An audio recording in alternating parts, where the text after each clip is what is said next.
Recovery is a strange purgatory. It is a silence so loud it threatens to burst your eardrums, filled only by the rhythmic thumping of a heart that has been cut open, stitched back together, and told to keep beating against the odds. I lay in the center of the California King mattress that had belonged to us for 20 years, staring at the ceiling fan cutting through the stagnant air of the master bedroom. My chest felt like it was encased in iron, the sternum still knitting itself back together after the triple bypass that had supposedly saved my life. Every breath was a negotiation with pain. Every movement was a reminder of my own fragility. "Here, Robert." Elena's voice was soft, melodic, the kind of voice you'd expect from a woman who had spent 30 years loving a man. She held the spoon of broth to my lips, her other hand resting gently on my shoulder. To anyone watching, she was the picture of the devoted wife, a saint nursing her broken husband back from the brink of death. She wiped a droplet of soup from my chin with a silk napkin, her eyes filled with a glistening, practiced worry. "I'm not hungry, Elle," I rasped, the words scratching my throat. "You need your strength, darling," she chided gently. "Dr. Evans said nutrition is key." I opened my mouth. I swallowed the broth. It tasted like ash, but that was just the medication messing with my palate. Or so I told myself. "There's my fighter," she smiled, patting my hand. "David will be here soon. He said he's bringing that vintage port you like." David, my best friend since we were barely old enough to shave. The man who had stood beside me at the altar when I married Alina. The man who had helped me build my real estate portfolio from a single duplex into an empire. He had been here every single evening since I came home from the hospital. "That's good," I whispered. "The best," Elena agreed. She stood up, smoothing her skirt. "I'll go check on the roast. You rest." She kissed my forehead. Her lips were cool, dry. She left the room, leaving the door cracked just an inch, a sliver of light from the hallway cutting across the dark carpet. I closed my eyes, but sleep didn't come. Instead, the instinct came. It started as a low hum in the back of my skull, a primal warning system that I had relied on during 40 years of cutthroat business deals. It was the same instinct that told me when a partner was skimming off the top or when a deal was too good to be true. And for the last week, it had been screaming at me every time my wife and my best friend were in the room together. It wasn't anything concrete at first. It was the way the air seemed to leave the room when I woke up unexpectedly. It was the glances exchanged over my hospital bed, looks that lingered a fraction of a second too long to be platonic, looks that carried a weight of shared secrets. "It's just the anesthesia wearing off, Robert," I had told myself. But the voice in my head was louder than the logic. 3 days ago, driven by a paranoia I couldn't silence, I had done something drastic. While Elena was out getting groceries, I had used my tablet to order a high-fidelity audio surveillance system. I had it overnighted. When the package arrived, I told the nurse it was medical equipment. I dragged myself out of bed, fighting through the agony in my chest, and made my way downstairs while the house was empty. I installed the primary microphone inside the hollow cavity of the antique grandfather clock that stood sentinel in the living room. It was a poetic hiding spot. David had given us that clock as a wedding gift 30 years ago.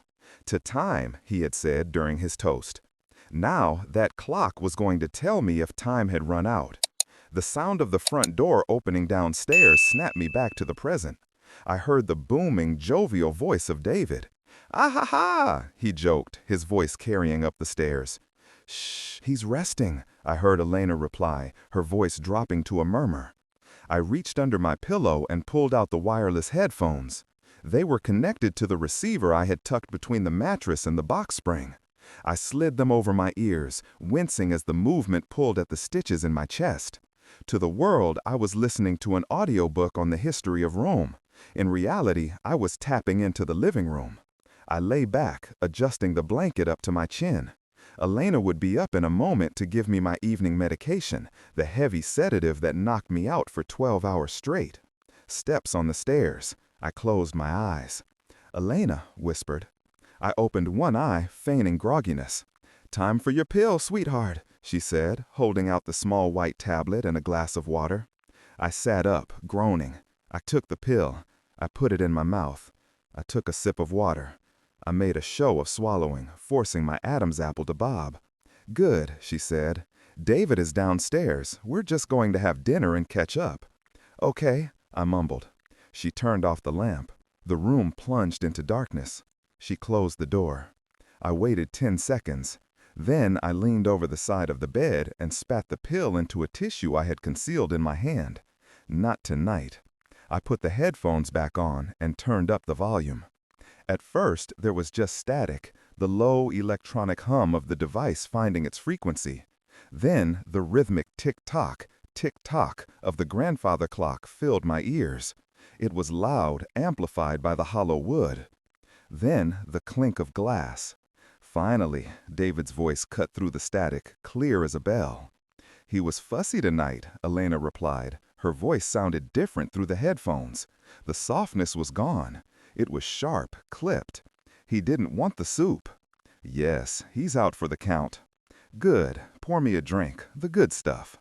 I lay there in the dark, my heart hammering against my bruised ribs. The sheer casualness of it struck me first. They weren't whispering. They were speaking with the confident volume of people who owned the space. So, David said, and I heard the sound of liquid pouring into a tumbler. I tried, Elena sighed. He's being difficult. He says Robert needs to sign the amendment in person, with witnesses. Damn it, David muttered.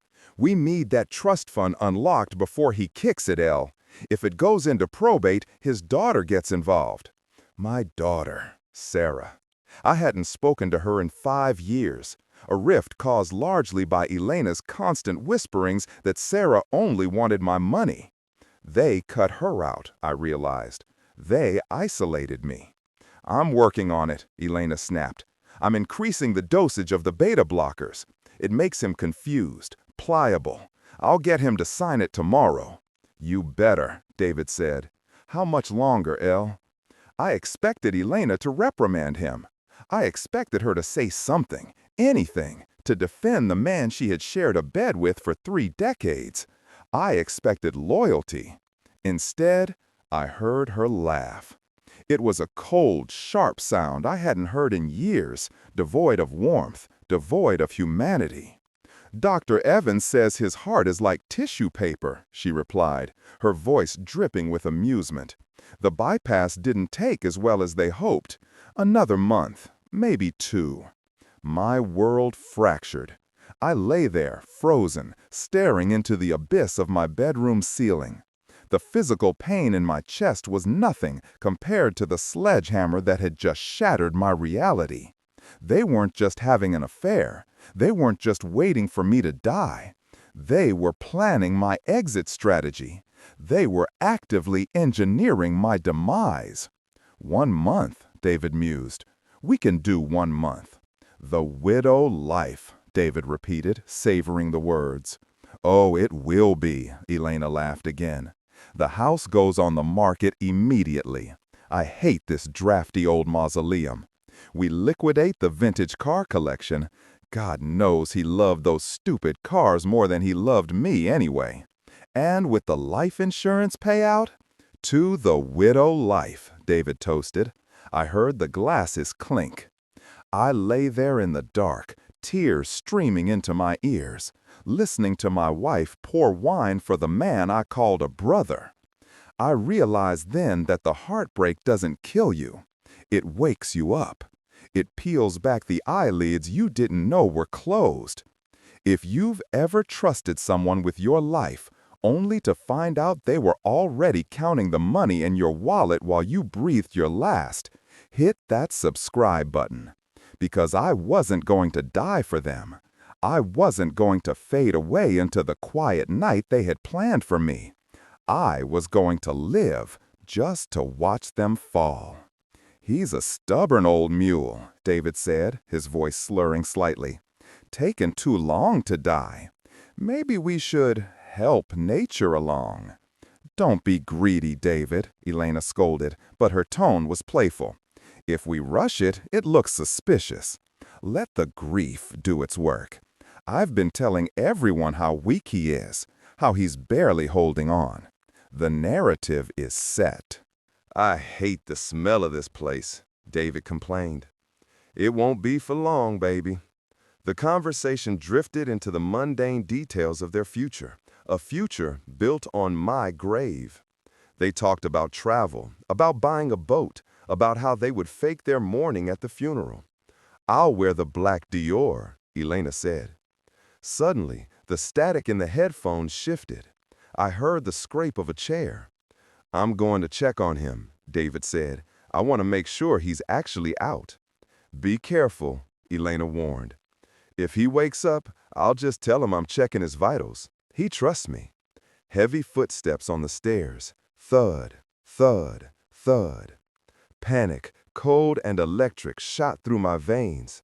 I ripped the headphones off my head and shoved them deep under the mattress. I wiped the tears from my cheeks with the rough fabric of the pillowcase. I forced my breathing to slow, counting the rhythm. In, 2, 3. Out, 2, 3. I had to play the part. I had to be the dying man. The doorknob turned. The hinges creaked. A sliver of light widened across the bed. I lay perfectly still, my mouth slightly open, letting out a soft, ragged snore. I felt his presence in the room before I heard him. The air shifted. He walked to the side of the bed. I could feel him looming over me. The scent of his cologne drifted down, sandalwood and expensive musk. I had bought him that bottle for Christmas last year. It smelled like betrayal. "Hiss," he whispered. I didn't move. I didn't twitch. I focused on the darkness behind my eyelids. "He's out cold," Elena whispered from the doorway. She had followed him up. I felt David's hand on my wrist. He was checking my pulse. His fingers were warm, alive. My own pulse was racing, but I prayed the beta blockers I had taken earlier would mask the rage boiling my blood. "Pulse is weak," David noted with satisfaction. "Good," Elena whispered. I felt her hand on my forehead. It was a touch I used to crave, a touch that used to bring me comfort. Now it felt like a brand. "He looks so gray," she noted, her voice devoid of sympathy. David chuckled, a low, rumbling sound in his chest. "Sleep tight, old friend. Dream of the angels." They stood there for another moment, watching me, dissecting me, calculating my worth in dollars and cents. They were discussing whether to increase my dosage tonight, to speed things along, to make the morning come faster for them and never for me. "Leave it," Elena finally decided. "Let's go finish the bottle. I don't want to be in here." They turned. The footsteps retreated. The door clicked shut. I waited until I heard their footsteps fade all the way down the stairs. I waited until the muffled sound of the television came on in the living room. Then, and only then, did I open my eyes. The darkness of the room was absolute, but my vision had never been clearer. The sadness that had weighed on me for weeks, the fear of death, the vulnerability, it was all gone. Burned away by the fire of what I had just heard. I sat up slowly, wincing as my chest pulled tight. I reached for the glass of water on the nightstand and took a sip, washing away the phantom taste of the pill I had spat out. I wasn't a patient anymore. I wasn't a husband. I wasn't a best friend. I was a witness. I looked at the closed door. They thought they were waiting out the clock. They thought they were watching a tragedy unfold, but they had just made a fatal error. They had handed me the weapon I need to destroy them. I reached under the mattress and pulled the headphones back out. I put them on. I turned up the volume.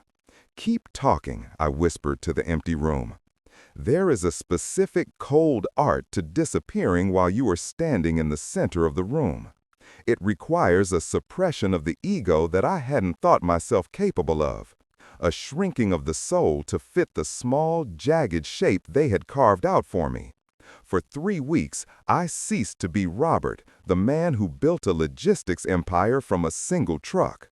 Instead, I became poor Robert, the invalid, the burden, the dying man whose hands shook too much to hold a pen, but whose signature was still required to sign away his kingdom. I sat at the kitchen table, wrapped in a thick wool cardigan despite the thermostat being set to 72 degrees. Elena stood over me, her perfume, a floral scent that used to smell like spring, but now smelled like deception, cloying in the air. She slid a document across the granite countertop.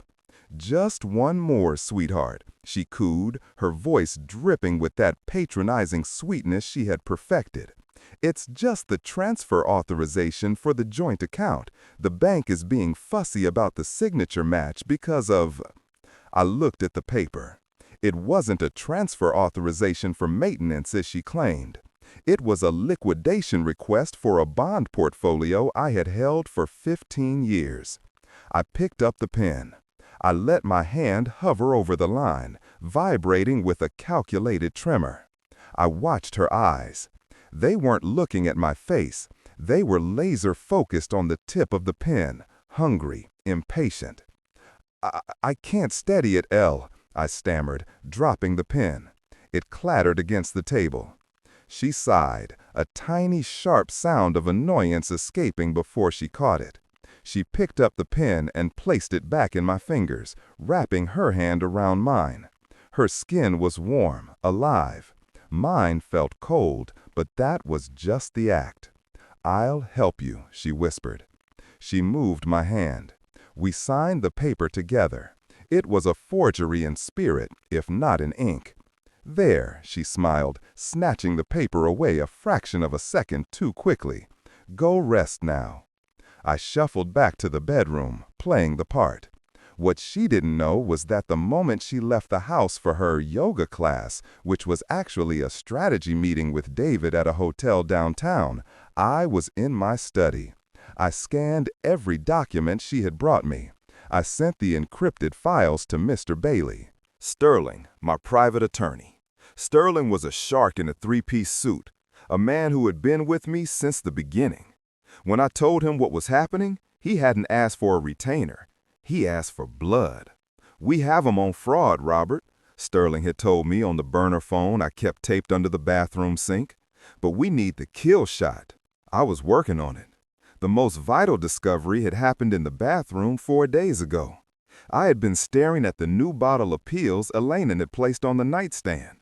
Atenolol, the label said, a standard beta blocker. But the pills inside were slightly different. The scoring on the tablet was off. I had sent a sample to a lab contact Sterling knew. The results had come back in an email that made my blood run cold. They weren't heart medication. They were heavy-duty sedatives mixed with a compound designed to lower blood pressure to dangerous levels. She wasn't just waiting for me to die. She was actively dimming the lights. I didn't confront her. Instead, I went online to a pharmacy in Canada that specialized in holistic placebos. I ordered sugar pills that looked identical. When they arrived, I swapped them out. For the last week, every time she watched me swallow a pill, she thought she was burying me. In reality, I was eating sugar. The fog in my brain lifted. The strength returned to my legs. I did push-ups on the carpet while she was in the shower, counting them off silently, feeling the muscle memory return. I hid the definition under baggy pajamas and oversized robes. I needed them to see a skeleton. But the final nail in their coffin came yesterday. He brought his briefcase into the living room, setting it down by the sofa while he went to the kitchen to pour himself a drink of my scotch. He left the latches undone. I was supposed to be napping in the recliner. The moment he turned the corner, I was up. I moved with a speed that would have terrified him. I flipped the latch. I opened the leather lid. Sloppy, arrogant. But underneath those was a draft of a new last will and testament. I snapped a photo with my phone, my hand steady as a surgeon's. I read the primary clause. I, Robert Vance, being of sound mind, hereby leave my entire estate to my wife, Elena Vance. I explicitly disinherit my daughter Sarah, as we have been estranged. I closed the briefcase. I sat back down. I closed my eyes. Sarah, my daughter, the girl I hadn't spoken to in 5 years because Elena and David had convinced me she only wanted my money. They had whispered poison in my ear for half a decade, driving a wedge between us, isolating me until I was an island they could plunder. They hadn't just stolen my money, they had stolen my family. They had stolen the last years of fatherhood I had left. Rage is a hot fire, but revenge is a cold architecture. I built my plan brick by brick, and the dedication ceremony was set for tonight, my 71st birthday. Elena had insisted on it. "A small dinner party," she said. "Just the inner circle. It will cheer you up, Robert." I knew the truth. It was a performance. It was a chance for her to play the grieving, doting wife in front of the neighbors and business partners. It was a way to cement the narrative before the inevitable funeral. The guests arrived at 7. I sat at the head of the dining table, wrapped in a heavy tartan blanket, slumping slightly in my chair. I looked frail.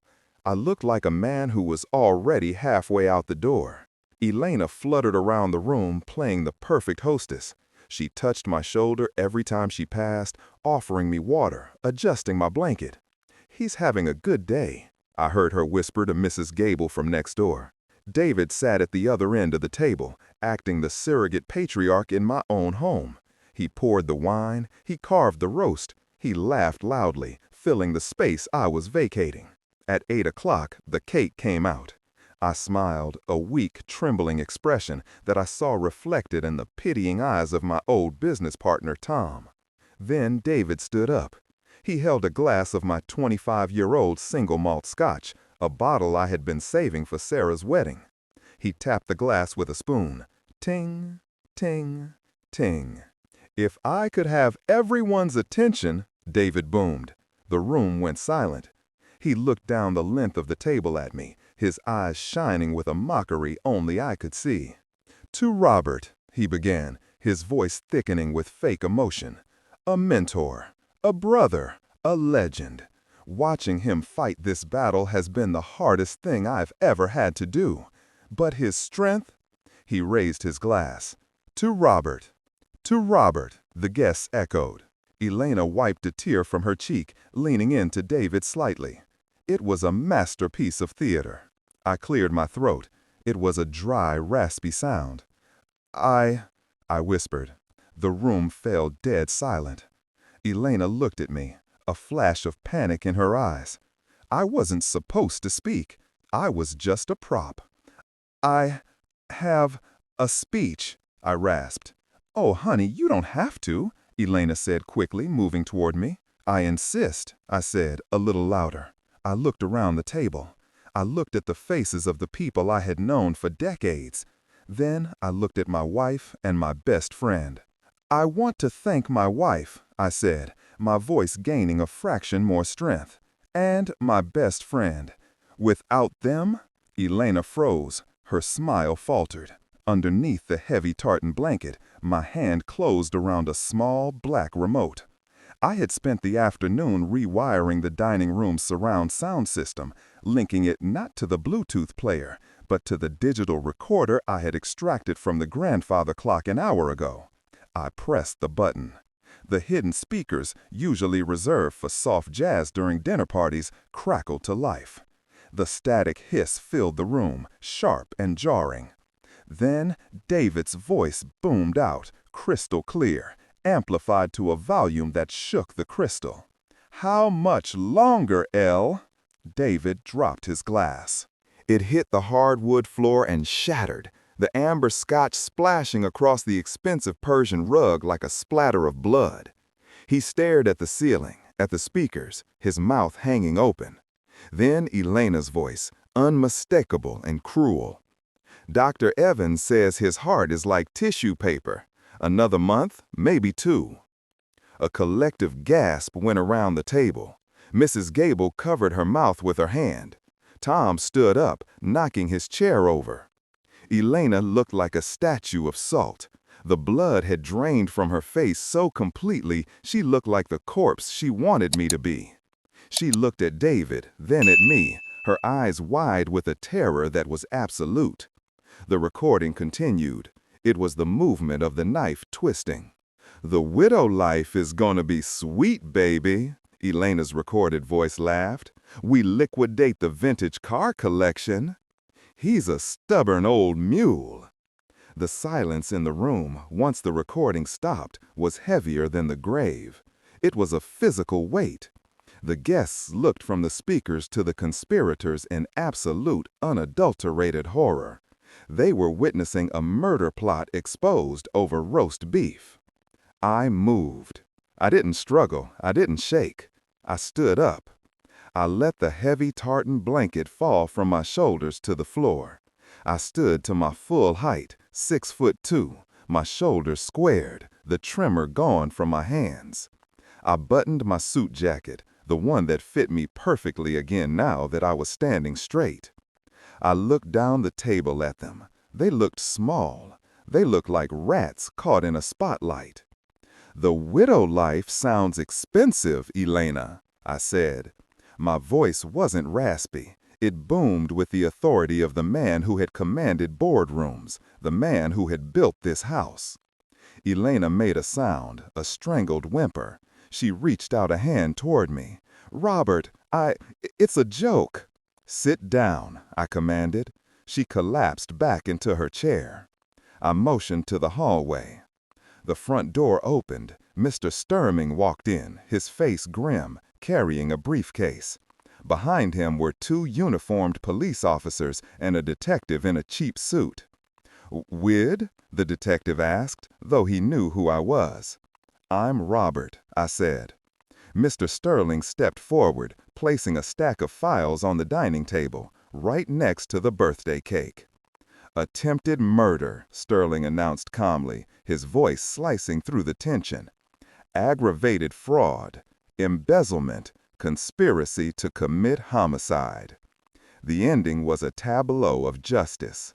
Elena started screaming. It wasn't a scream of sorrow, it was a scream of a trapped animal. "He made me do it! He said we had to!" David didn't speak. He looked defeated, hollowed out. He stared at the floor, at the broken glass and the spilled scotch, knowing that his life as he knew it was over. The officers moved in. I watched them handcuff my best friend. I watched them pull my wife's arms behind her back. I didn't look away. I didn't blink. I watched as they were led past the stunned guests, past the birthday cake, and out the front door into the flashing lights of the cruiser. Elena locked eyes with me one last time, begging silently for mercy. I gave her nothing but the blank stare she had given me when she thought I was asleep. The door closed. Slowly, the guests began to leave. They murmured apologies, touched my arm, shook their heads in disbelief. I nodded, thanked them, and ushered them out. An hour later, the house was empty. I sat in my favorite armchair in the living room. The silence was no longer oppressive. It didn't buzz with secrets or hidden microphones.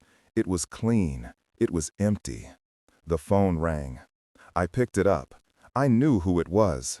I had reached out to her 3 weeks ago, via Sterling. I had told her everything. I had apologized for my blindness. I had begged for a chance to fix it. Sarah's voice. It broke something inside me, something that needed breaking. "I'm here, sweetheart," I said, my voice thick. "I'm on my way," she said. "I'll be there in an hour. I'm staying." "Yes," I said. I hung up. I looked at the grandfather clock in the corner. The pendulum swung back and forth. Tick, tock. I got up.